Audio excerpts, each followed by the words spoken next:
Welcome to SAT problem solving. In this lesson, we'll focus on interpreting the slope of a linear model in the context of a real-world application. We will walk through a methodical strategy to approach these questions on the exam, followed by 2 examples. Solving linear models involves following a systematic series of steps. First, identify the key components of the linear equation, typically written in the form y equals mx plus b. Here, y represents the output or the dependent variable. The coefficient m represents the slope, which is the rate of change, and x represents the input or the independent variable. Second, construct the slope ratio. Recall that slope, m, is defined as the change in output or delta y, divided by the change in input or delta x. Finally, test the options methodically. Write down the proposed change in x and change in y described in each multiple choice option. Calculate the ratio of delta y over delta x, and verify if it equals the slope m from your equation. Throughout this process, be sure to pay close attention to directional signs, noting whether variables are increasing or decreasing. Next, let's apply these steps to a couple of practice problems. Let us look at our first problem, which models the relationship between elevation and temperature.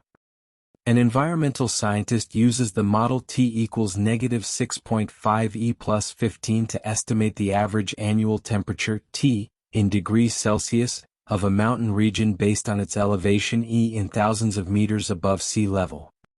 We need to find the best interpretation of the number -6.5 in this context.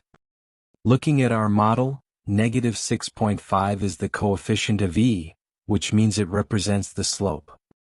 We can construct our slope ratio as the change in temperature over the change in elevation, which equals -6.5 degrees per 1,000 meters. Now let us evaluate the options methodically. For option A, an increase of 1 meter in elevation is equal to a change of positive 0.00 1,000 meters, while the temperature decreases by 6.5 degrees. This results in a slope of -6,500, which is incorrect due to a wrong magnitude. For option B, an increase of 1,000 meters in elevation is equal to positive 1,000 meters, which is exactly 1 unit of E. The temperature decreases by 6.5 degrees, giving a slope of -6.5 over positive 1, which equals -6.5. This matches our model. For option C, an increase of 6.5 meters is positive 0.0065 thousand meters, and the temperature decreases by 1 degree. This results in a slope of approximately -153.85, which is also incorrect due to a wrong magnitude. Finally, for option D, an increase of 1,000 meters is positive 1 unit of E, but the temperature increases by 6.5 degrees, giving a positive slope of positive 6.5 instead of -6.5. This is incorrect due to the wrong direction. Therefore, option B is the best interpretation. Now let us look at our second problem, which models train cargo and speed. A train conductor uses the equation S equals 120-5c to set the speed, S in miles per hour, of a train carrying C tons of cargo. We want to find the best interpretation of the number 5 in this equation. In our equation, the coefficient of C is -5, which represents our slope. This slope can be written as the ratio of the change in speed, delta S, over the change in cargo weight, delta C, giving us -5 miles per hour per 1 ton of cargo. Let us evaluate each option methodically to find which one yields this slope.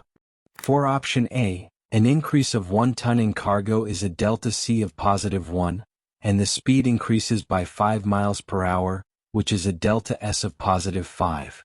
This results in a slope of positive 5, which is incorrect due to the wrong direction.